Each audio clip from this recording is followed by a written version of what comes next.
herkese, kanalıma hepiniz hoş geldiniz arkadaşlar. Bu güzel modelin anlatımı ile karşınızdayım. Sizler için güzel bir önlük süveter hazırladım. Yanlardan bağlamalı bu şekilde büzdürüyoruz. Büzgüsünü de dilediğimiz şekilde ayarlayabiliyoruz. Modelimizin arkası da bu şekilde. Çok tatlı bir model oldu. Sayıları 1 yaşa uygun. Diğer yaşları da nasıl uygulayabiliriz? Video sonunda bahsediyorum. Model için 2 yumak ip temin ederek başlayalım. İkinci yumaktan çok az kullanılıyor. Şiş numaram 3,5. Modelimize bu kısımdan başlıyoruz. Aşamalı bir model ama kolaylıkla örebileceğinizi düşünüyorum. Ölçülerine de bakalım. Boy 30 santim. Beden genişliği 20 santim. Yapılışına geçmeden önce videomu beğenip kanalıma abone olarak destek vermeyi unutmayın lütfen. Model hakkındaki fikirlerinizi de lütfen belirtin yorumlarda. Yapımına geçelim.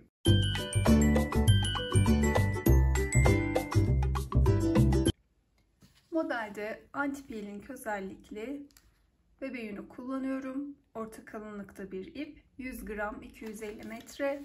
Renk numarası da 1763. Şiş numaramız ise 3,5. Modele 86 ilmek atarak başlıyoruz. Klasik ilmek atma yöntemini kullanıyoruz.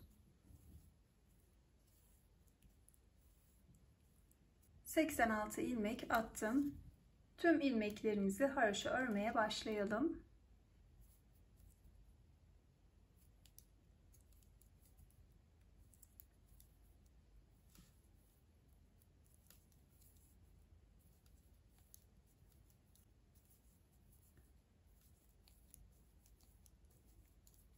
Sırayı tamamlayalım.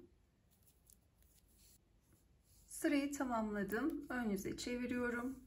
Ön yüzde ilk haroşa çizgim oluştu. Şimdi ön yüzde de bir sıra, arka yüzde de bir sıra ördüğümüzde 2 haroşa çizgimiz oluşacak ön yüzde. Bu 2 sırayı da tamamlayalım. Baştaki ilmeğimizi de bu şekilde ipimizi arkaya atarak haroşa kısımda örmeden alabiliriz. Sonrasında ilmeklerimizi haroşa örüyoruz. Uç kısım için 2 haroşa çizgimiz tamamlandı. Örgümüzün devamında ön yüzde düz, arka yüzde ters örerek bir 4 sıra örmemiz gerekiyor. Başlayalım. Yine baştaki ilmeğimi örmeden aldım. Kenar ilmeklerimizi bu şekilde alabiliriz. Bu kısmı tamamlayalım. Ön yüzde düz, arka yüzde ters örerek 4 sıra ördüm. Şimdi modelimizi kurmaya başlıyoruz. Başta 6 ilmek örelim. Kenar ilmeğimi örmeden alıyorum. Bunu da sayarak 1, 2, 3, 4, 5, 6 ilmek ördüm. Şimdi modelimizi kuruyoruz. Modelimizi 4 ilmek üzerinden kuruyoruz. Şu şekilde oluyor. Bu 2 ilmeğin yönlerini değiştiriyoruz. Sağdakini sola, soldakini de sağa. Arkadan şişimizi ikinci ilmeğe geçirdik. Ve baştaki ilmeğimizi boşa çıkarıp tekrar sol şişe alıyoruz. 2 ilmeği ardından düz örüyoruz. Gördüğünüz gibi ilmeğimiz sola doğru kaydı. Şimdi diğer 2 ilmeğe geçiyoruz. Bu kez önden şişimizi ikinci ilmeğe geçiriyoruz. Tekrar ilmeğimizi boşa alıp sol şişimize almış oluyoruz. Ve 2 ilmeği düz ördük. Bakın şöyle bir görüntü oluyor. Arada 6 ilmeğimiz var.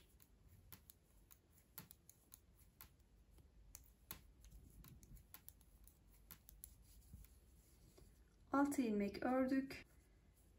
Modelimizi tekrarlayarak devam ediyoruz. İlk 2 ilmek, arkadan şişimizi ikinci ilmeğe geçiriyoruz. Bu ilmeğimiz boşa çıktı. Bunu sol şişe alıyoruz. Sonrasında bu 2 ilmeği düz örüyoruz. Diğerine geldiğimizde de diğer 2 ilmeğe ön yüzden ikinci ilmeğe şişimizi geçiriyoruz. Boştakini tekrar şişime aldım ve ikisini düz örüyorum. Gördüğünüz gibi buradaki ilmeğimiz sola doğru, diğeri de sağa doğru bu şekilde çaprazlandı. Arada 6 ilmek.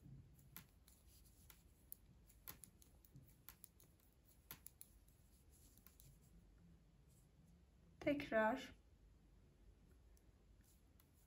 arkadan ikinci ilmeğe şişimi geçiriyorum. Diğerini şişime aldım ve ikisini düz ördüm. Bu taraftakinde ikinci ilmeği ön yüzden şişime aldım. Diğerini de arka yüzden düz ördüm. 6 ilmek örüyorum.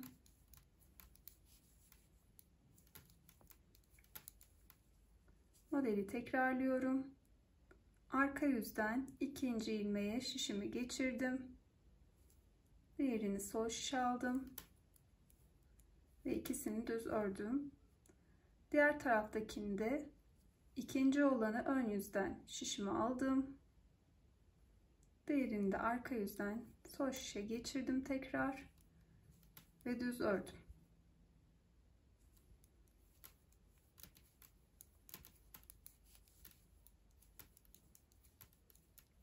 Altı ilmek ördüm.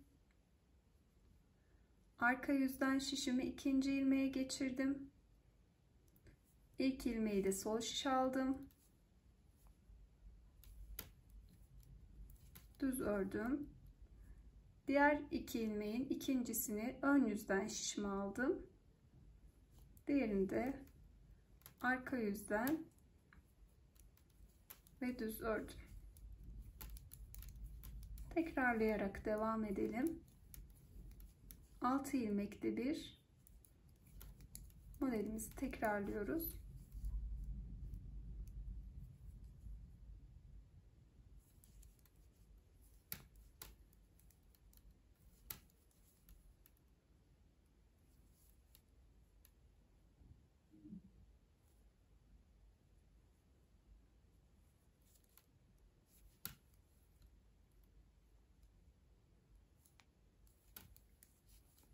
Sıranın sonunda son modelimi de uyguladım.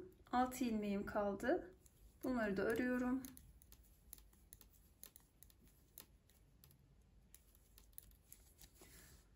Arka yüze geçiyorum. Arka yüzde bir işlem uygulamıyoruz. İlmeklerimizi ters örgü yapıyoruz.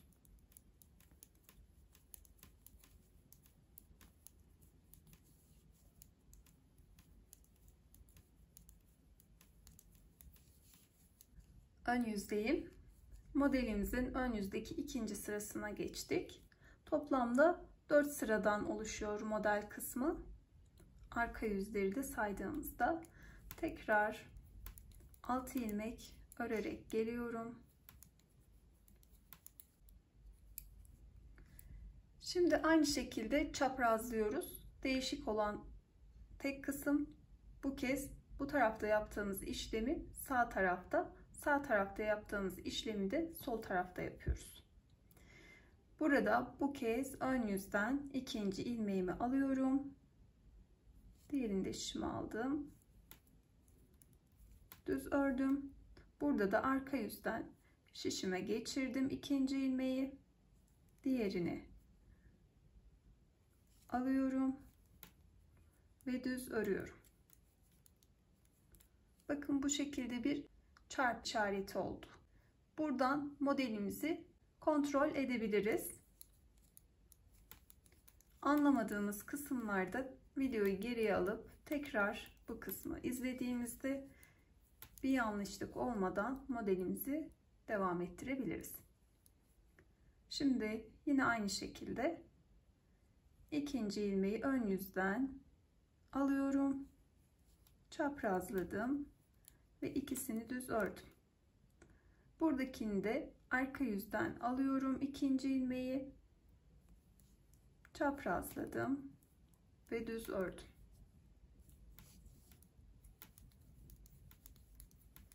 Aradaki 6 ilmeğimizi örüyoruz. Tekrar geldim bu kısma. Ön yüzden ikinci ilmeği aldım. Çaprazladım ve ördüm. Bu kısmı da ikinci ilmeği arka yüzden alıyorum. Çaprazladım ve düz ördüm. Bir kez daha göstermek istiyorum. İyice anlaşılır olsun. İkinci ilmeğimizi başta ön yüzden alıyoruz. Çaprazladık. Düz ördük. Diğer iki ilmeğin de ikincisini arka yüzden alıyorum. Çaprazladım ve düz ördüm. Çok kolay, basit bir model. Aklınız karışmasın. Mantığını oturttuktan sonra kolayca örebilirsiniz. Sıranın sonuna gelelim. Sırayı tamamladım. Arka yüzü örüp ön yüze geçelim. Arka yüzü tamamladım. Bakın modelimiz bu şekilde görünüyor. Bu kısımda bir sıra uyguluyoruz modelimizi. Devamında ön yüzde düz, arka yüzde ters örgü yaparak ilerleyeceğiz. Şöyle haroşa kısmından itibaren sayalım. 2, 4, 6, 8. 8 sıra olmuş. Bu kısımdan itibaren 20 sıra olana dek ön yüzde düz, arka yüzde ters örerek devam edelim. Bu kısmı tamamladım. Haroşa kısımdan itibaren 20 sıra örmüş oldum. Ön yüze geçtim.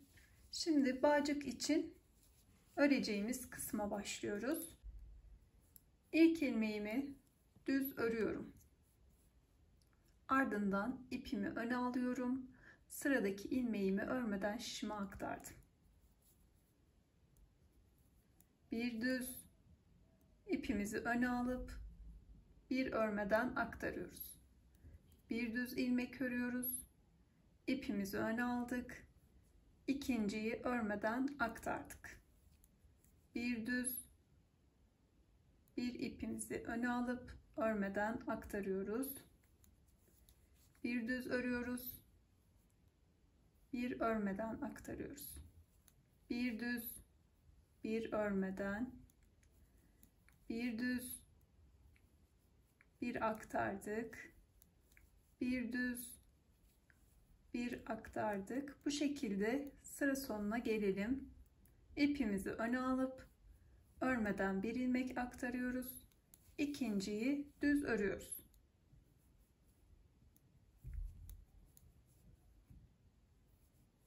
Sıra sonuna geldim. İpimi öne aldım. Bir ilmek daha aktardım örmeden. Sıra sonunda 2 ilmeğim kaldı. Şimdi burada bir kesme işlemi yapacağız. Yani bir ilmeğimizi kesiyoruz. 2 ilmeği birlikte düz örerek kestim. Burada bu şekilde sonuncu ilmeğimizi örerek bitirmemiz için bu şekilde örmemiz şarttı. Şimdi kalan ilmeklerimizle uygulamamızı yapacağız. Şöyle sıra başında arka yüzde ilmeğimizi örmeden alıyoruz. Gördüğünüz gibi aktardığımız bu ilmeğimiz düz. Örüyoruz. Ön yüzde örmüştük. Arka yüzde ters bu ilmeğimiz. Bunu örmeden aktarıyoruz. Örmeden aktardığımız ilmekleri düz örüyoruz. Ön yüzde ördüğümüz ilmekleri de arka yüzde yine ipimizi öne alıp örmeden aktarıyoruz. Aktardığımız ilmekler bir önceki yüzde düz örülüyor. Ördüğümüz ilmekler de bu şekilde örmeden aktarılıyor. Bir düz, yine aktardım örmeden, düz, bir aktardım, bir düz, bir aktardım, bir düz. Tekrar şöyle göstereyim, iyice anlaşılır olsun. Bakın, bu ördüğümüz, bu da arada örmeden aktardığımız ilmek. Arka yüze geldiğimizde bu ördüğümüz ilmeği ön yüzdeki örmeden aktarıyoruz. Arada örmeden aktardığımız ilmeği de düz örüyoruz. Model bu şekilde devam ediyor. Bir önceki sırada örülen ilmek örmeden aktarılıyor. Aktarılan ilmek de örülüyor.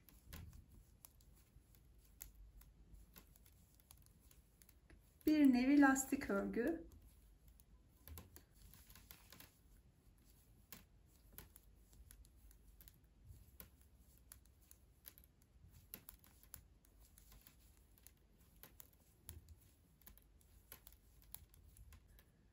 Sıra sonuna geldim. Şöyle ilmeklerimi yine aynı şekilde örerek devam ediyorum. Sonda kalan ilmeğimi bu sırada örmeden alıyorum. Şöyle aktardım. Arka yüzde bitişte son kalan ilmeğimizi bu şekilde örmeden aktarıyoruz. Şimdi buradaki kısmın 3. sırası daha anlaşılır olacaktır. Çünkü ilmeklerimiz görünmeye başladı. Baştaki ilmeğimizi ön yüzde her zaman örerek başlıyoruz. Sonrasında ters görünen ilmeğimizi yine örmeden aktardık. İpimiz önde. Düz ilmeği düz ördük. Görüyorsunuz, ters ilmek, ters ilmeği aktardık. Düzü ördük. Ters ilmeği aktarıyoruz. Düzü örüyoruz. Bu şekilde devam edelim. Sıranın sonuna geldim. Ön yüzde son olarak ilmeğimi aktardım ve kalan ilmeğimi ördüm. Arka yüze geçtim. Bu ilmeğimi örmeden alarak örgüme devam ediyorum. Sıradaki ilmeğim düz. Düz ördüm. Terse aktardım. Düz ördüm. Ters ilmeği aktardım. Bu şekilde ilerliyoruz. Bu başlangıç ve sıra sonundaki işlemleri unutmayalım lütfen. Karıştırdığımızda videoyu geriye alıp tekrar izleyip devam edebiliriz.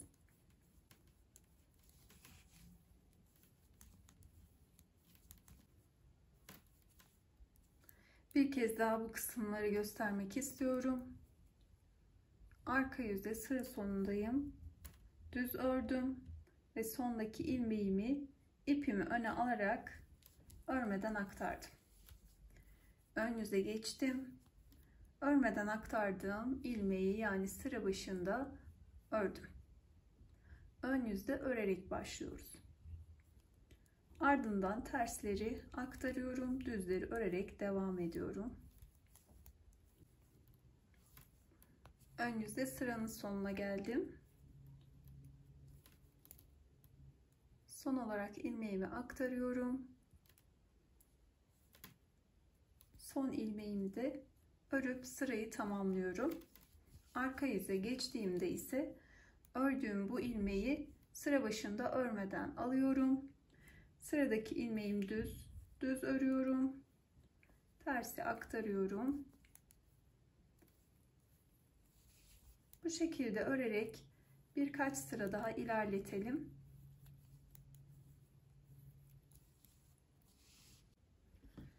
Bağcık geçirmek için yaptığımız kısmı tamamladım. Toplamda 12 sıra ördüm. Şöyle 2 düz ilmeği araladığımızda 1, 2, 3, 4, 5, 6 sıra görünecek. Şimdi örgümüze ilmek eksilterek devam ediyoruz. Başlayalım. Şişimizde 58 ilmek kalana kadar ilmek ayarlayarak eksiltmesini yapacağız. Baştaki ilmeğimizi örmeden alıyoruz. Sonrasında ikinci ilmeği, bunu da örüyorum. Ardından 1, 2, 3 ilmek peş peşe kestim. Sonrasında 2 ilmek örüyorum. 3. ilmeği kesiyorum.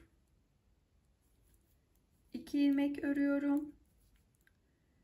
3. ilmek ve 4. ilmeği birlikte örerek 1 ilmek kesiyorum. 2 ilmek ördüm. 3. de 1 ilmek kestim. Hepsini düz örerek devam ediyoruz. 2 ilmekle 1 ilmek kesiyoruz.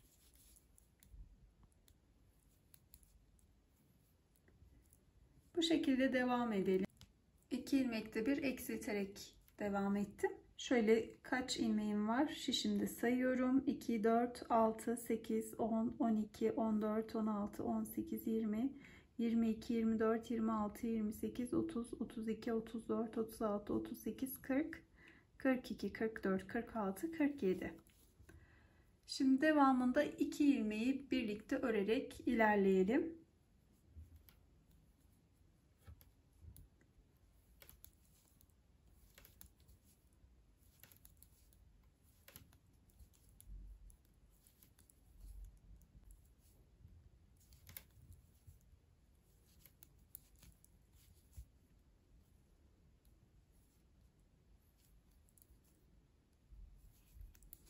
Şimdi sayıyorum. 2, 4, 6, 8, 10, 12, 14, 16, 18, 20, 22, 24, 26, 28, 30, 32, 34, 36, 38, 40, 42, 44, 46, 48, 50, 52, 54, 56, 58. 58 ilmeğe bu şekilde ilmeklerimizi indirmiş olduk. Şimdi arka yüzde tüm ilmeklerimizi ters örüyoruz. Ön yüzde de bir sıra düz. Tekrar arka yüzde de bir sıra ters. Ardından modelimizin kurulumuna geçiyoruz. Bu kısımdan itibaren 4 sıra oldu. Ön yüzde modelimizi kurmaya başlayalım. Burada yaptığımız modelin aynısı. Şöyle ilk ilmeğimi örmeden alıyorum. Bunu da sayarak 1, 2, 3, 4, 5, 6, 7. 7 ilmek ördüm. Ardından modeli kuruyorum. Arka yüzden ikinci ilmeğe şişimi geçiriyorum. İlki boşa çıktı. Bunu alıyorum. Çaprazladım ve ördüm. Ardından ön yüzden ikinci ilmeğe şişimi geçiriyorum. Çaprazladım. Ördüm. İlk modelimiz tamam. Arada 6 ilmek.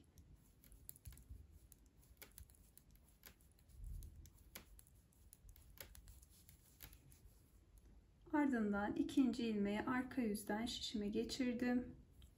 Çaprazladım. Düz örüyorum. İkinci ilmeğe bu kez ön yüzden şişimi geçirdim. Çaprazladım ve ördüm.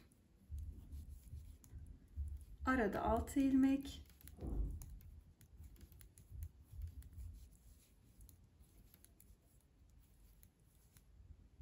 Modeli tekrarlıyorum.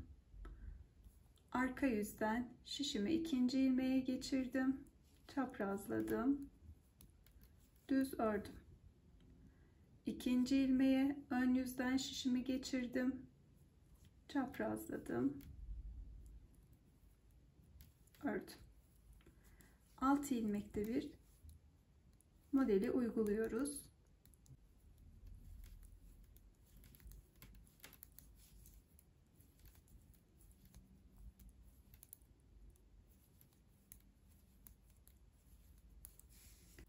Arka yüzde ilmeklerimizi örüp ön yüze geçelim. Ön yüzdeyim. Modelin ön yüzdeki ikinci sırası. Yine 7 ilmeği örerek geliyorum.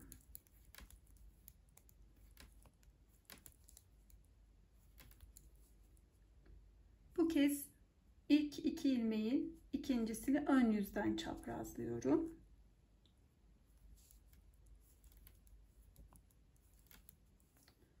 Diğerinde arka yüzden alıyorum ikinci ilmeği, çaprazladım.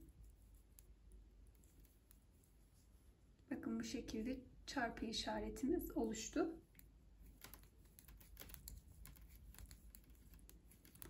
Arada 6 ilmeği örüyorum. Ön yüzden ikinci ilmeği aldım, çaprazladım, ördüm. Diğerini arka yüzden alıyorum, çaprazladım, ördüm. Yine arada 6 ilmek. Sırayı tamamlayalım. Sırayı tamamladım. Arka yüzü örelim. Ördükten sonra da bir 4 sıra daha örelim. Sonrasında modelimizin ikinci sırasını birlikte yapalım. Model sırasını tamamladıktan sonra bir 5 sıra ördüm. Şöyle bakalım. 1, 2, 3, 4, 5. Modelin ikinci sırasında modeli kaydırıyoruz. Buradaki boşluklara modelimizi kuruyoruz. İlk model sırasında 7 ilmek örüp modeli kurmaya başlamıştık. İkincide de 12 ilmek örüp modeli kuruyoruz. 1, 2, 3, 4, 5, 6, 7, 8, 9, 10, 11, 12. 12 ilmek ördüm. Yine buradaki işlemin aynısını uyguluyoruz. İkinci ilmeği arka yüzden şişime geçirdim. Çaprazlayıp ördüm. İkinci ilmeği ön yüzden şişimi geçirip çaprazlayıp ördüm.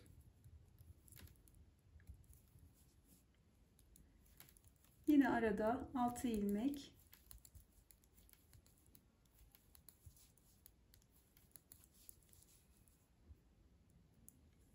Arka yüzden şişimi geçirdim. Çaprazladım. Ördüm. Ön yüzden şişimi geçirdim. Çaprazladım. Ördüm. Arada 6 ilmek. Bu şekilde devam edelim. Sonda yaptığım modelden sonra 12 ilmeğim kaldı. Bunları örüyorum. Sırayı tamamlayıp arka yüzü örelim. Tekrar ön yüze geçelim. Arka yüzü örüp ön yüze geçtim. Başlangıçtaki 12 ilmeğimi örüyorum.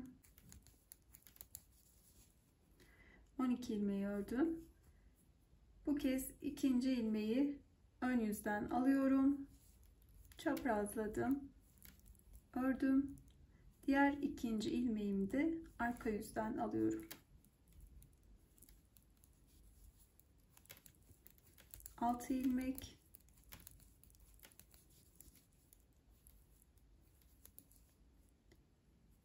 Ön yüzden aldım. Çaprazladım. Ördüm. Arka yüzden aldım. Çaprazladım ve ördüm. Model sırasını tamamladım. Şöyle bakalım. İlk model sıramızda 7 ilmek ördük. Modeli kurmaya başladık. Sonda 7 ilmeğimiz kaldı. Modeli tamamladıktan sonra arka yüzden itibaren 5 sıra ördük. Sonrasında ikinci model sırasında kaydırarak modelimizi kurduk. Bu kez 12 ilmek örüp modeli kurduk. Sonda da 12 ilmeğimiz kaldı. Bu şekilde modelimizi devam ettireceğiz. Örgümü ilerlettim. Modeli kaydırarak toplamda 5 defa uyguladım. 5. model sırasını tamamladıktan sonra arka yüz örüp ön yüze geçtim. Öreceğimiz bu sırada yaka oyuntusuna başlıyoruz. İkinci model kısmına kadar ilmeklerimi örerek geliyorum.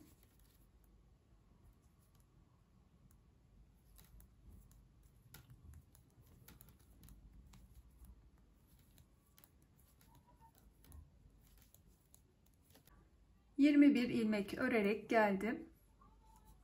Şöyle şu kadar ilmeğimizi keserek diğer tarafa geçiyoruz. Bakalım 2, 4, 6, 8, 10, 12, 14, 16. 16 ilmeği kapatalım. Bir örüyorum. Ardından bir önceki ilmeği üzerinden atlatarak ilmeğimi kapatıyorum. İlmek örüyorum. Diğerini üzerinden atlatarak kapatıyorum. 16 ilmek kapatalım. 16 ilmeği kapattım. Bu tarafta da 21 ilmeğim kaldı. Örmeye devam edip bu sırayı tamamlıyorum.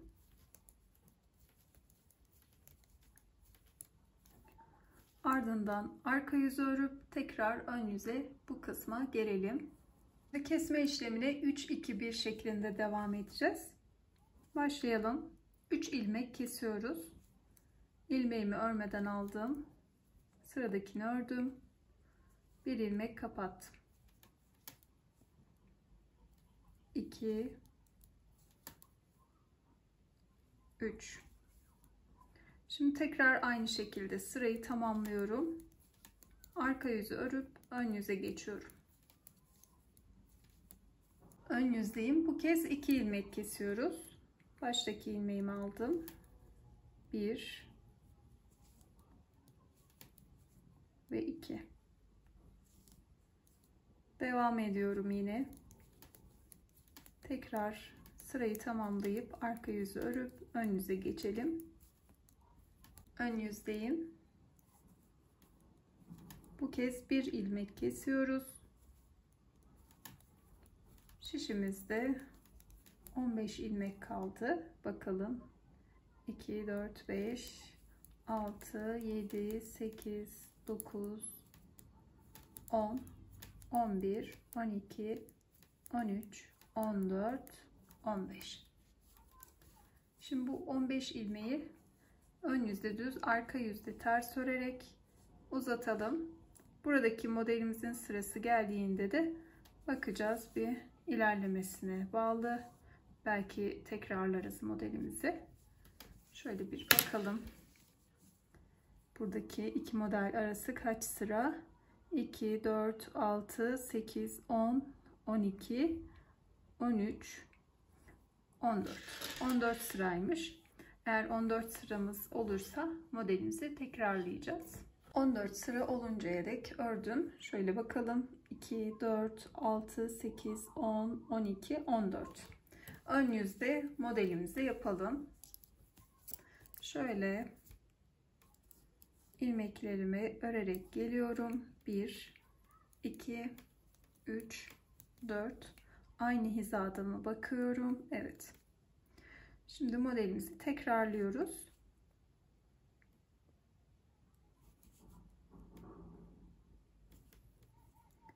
Çaprazladım.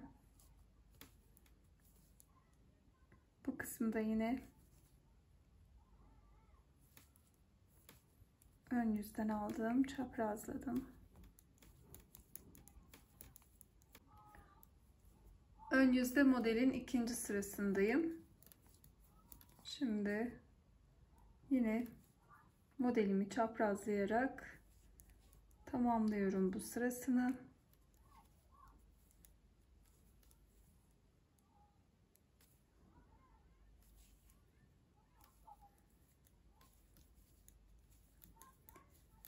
Arka yüzü de örüp ön yüze geçelim. Bu şekilde omuz kısmını tamamladık. Şimdi diğer omuza geçiyoruz.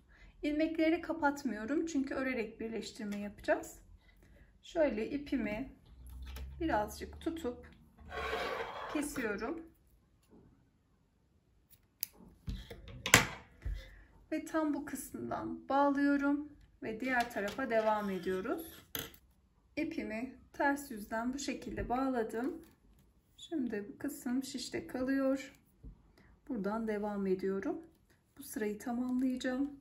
Ön yüzü örüp tekrar arka yüze gelelim.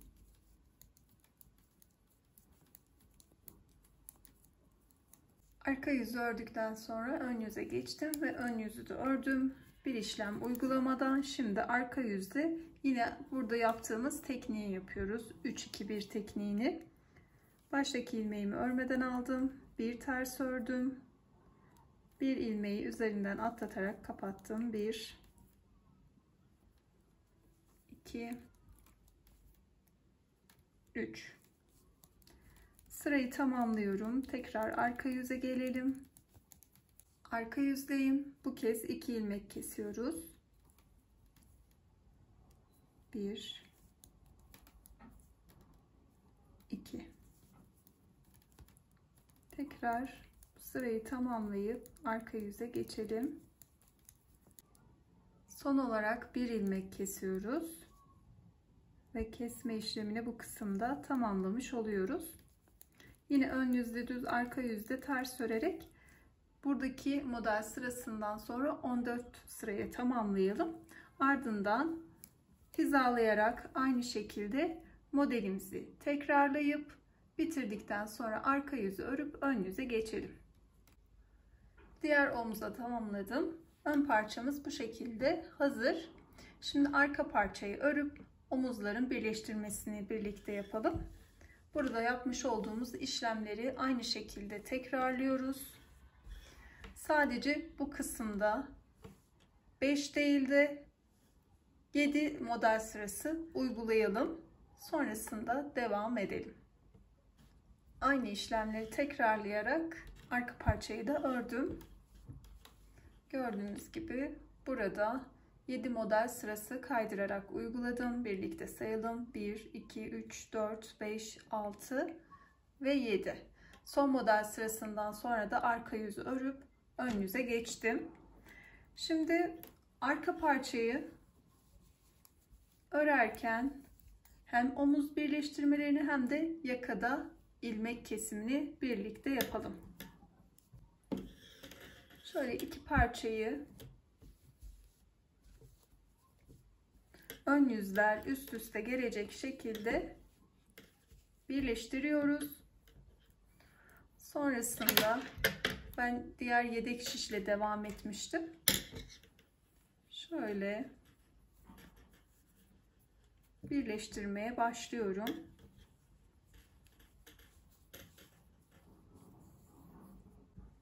Buradaki birleştirmeyi dilerseniz şişle veya zorlanırsanız tığ ile de yapabilirsiniz.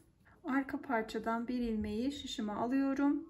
Sonrasında ipimi öne aldım ve iki ilmeği birlikte örerek şu şekilde alıyorum.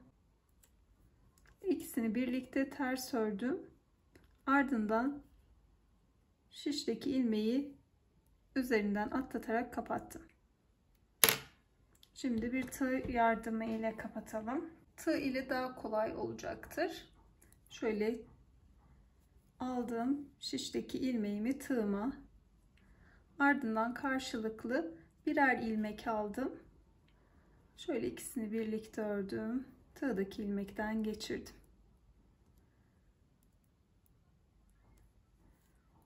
İkisini birlikte ördüm. Tığdaki ilmekten geçirdim. Tüm ilmekleri bu şekilde örüyoruz.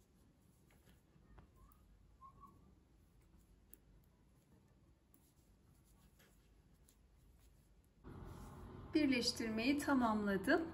Şimdi diğer tarafta 15 ilmek kalana kadar yakadaki ilmeklerimizi kesmeye başlayalım. Dilerseniz tığ ile de devam edebilirsiniz. Şöyle ilmeğimi alıyorum. İkişer ikişer örerek ilmekleri kesiyorum. 15 ilmeğim kaldı. Şimdi diğer omuzu da aynı şekilde birleştiriyorum.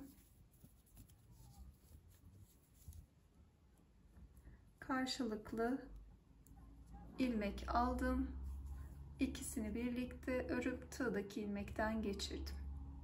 Yine karşılıklı tığıma 2 ilmek aldım ve birlikte geçirdim.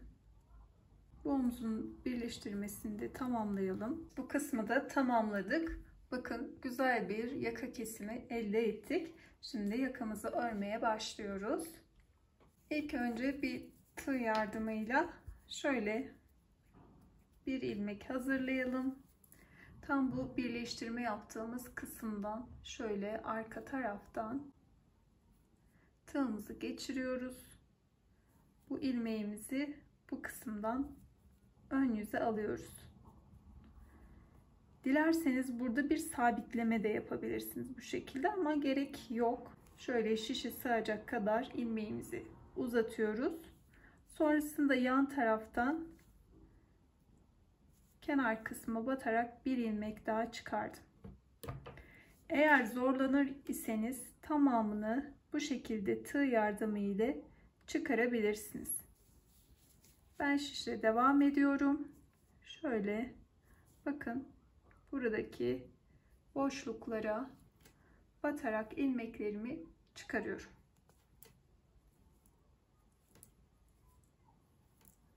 Şimdi burada düz olan kısımda 5 tane ilmek çıkardım. Bu eğimli kısımda ise şu şekilde ilmek çıkarıyorum. Şöyle bir boşluk oluşmasın diye ilk önce şu kısımdan şöyle şu ilmek arasına girdim. Buradan bir ilmek alıyorum. Sonrasında da gördüğünüz gibi burada bir boşluk oluşacak. Bunun oluşmasını istemiyoruz. Şöyle bir alt sıraya iniyorum. Bu kısma batıyorum ve ilmek aldım. Sonrasında bir alta bu kısma. Sonrasında yine aynı şekilde yan tarafa. Buralarda bir boşluk oluşmasın diye ilmeklerin içinden alarak devam edeceğim. Şöyle şu kısımlara batıyorum bakın. Gördünüz mü? Şimdi buraya da yine aynı şekilde yan tarafa geçiyorum. Ve ilmeğin içinden alıyorum. Buraya da yine aynı şekilde batıyorum. Böyle ilmeklerin içinden alarak devam edelim. Yine bu eğim kısımlarında da burada yapmış olduğumuz gibi ilmek çıkaralım. Arka kısımda da yine her ilmeğin içinden alarak buradaki ilmek kısmını tamamlayalım. Yakanın ilmeklerini çıkardım. Dikişsiz örmek istiyorum. Bunun için de yedek şişimle devam edeceğim. Sadece düz örerek yaka kısmını ilerletiyor olacağım. Siz isterseniz çorap şişiyle veya kısa bir misinalı şişiniz varsa onunla rahatlıkla örebilirsiniz. Şimdi buradan devam ediyorum. Şöyle şişimi çekiyorum. Tam bu kısımdan ilmek çıkarmaya başlamıştık. Buradan diğer şişimle devam ediyorum.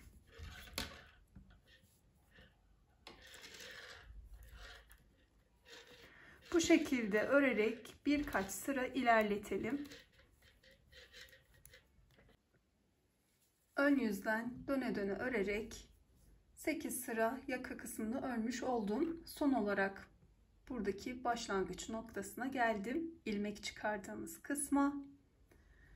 Yakanın çevresi boyunca ipimi uzunca tutup kestim. İğnemi geçirdim. Şimdi iğne ile bu şekilde ikiye katlayarak bu kısmın birleştirmesini yapacağız. Ve yakamızı tamamlamış olacağız. Başlayalım. Buradaki teknik, ilmeğimizi hizalıyoruz. İlmek çıkardığımız kısma, tam aynı kısma gelecek. Buraya batıyoruz. Sonrasında da ilmeğimizi ve çekiyoruz. Başlangıç noktası olduğu için iyice sıkıladım. Hatta şöyle bir tekrar geçip gevşememesi için sıkıladım. Yine sıradaki ilmeğimi hizalıyorum. Bu kısma ilmeğe battım ve aynı şekilde şişteki ilmeğe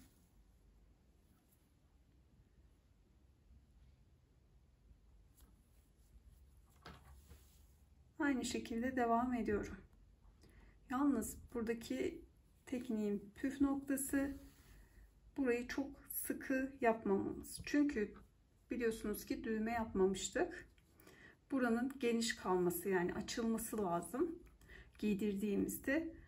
Bu şekilde sıkarsak kasma yapar, bebeğin kafasından geçmez. Onun için buradaki ipimizi her zaman gevşek tutuyoruz. İlmekler bitene kadar bu işlemi devam ettirelim.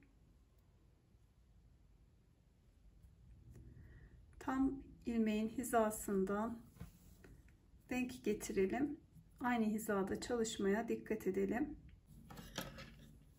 Ön yüzden de bakın bu şekilde görünecek.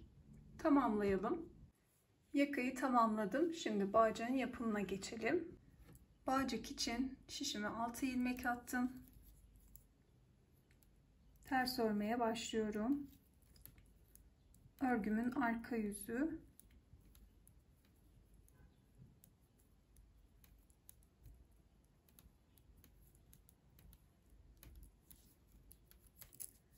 Ön yüze geçtim. Baştaki ilmekleri her zaman örmeden alıyorum. Düz ördüm. Ön yüzde düz, arka yüzde ters örerek bağcığımızı ilerletelim. Ön yüzde düz, arka yüzde ters örerek bağcığımı tamamladım. Sonrasında da ilmeklerimi kapattım. Bakın bu şekilde görünüyor. Kıvrıldığı için de düzgün bir form alıyor. 70 santim kadar ördüm. Aynı şekilde bir bağcık daha hazırlayalım. Yaptığımız bu kısmın kenarından bir boşluğumuz oluştu. Şöyle bakın. Şöyle bu kısımdan geçirmeye başlıyorum.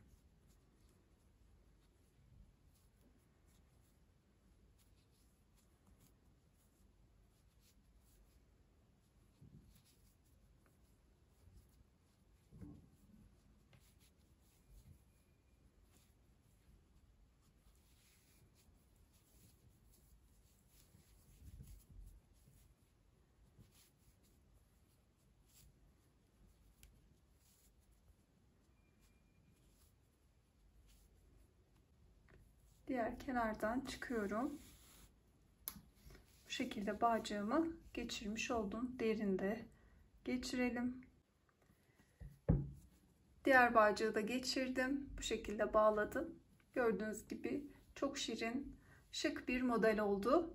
Umarım sizin de hoşunuza gitmiştir. Yorumlarda belirtin lütfen.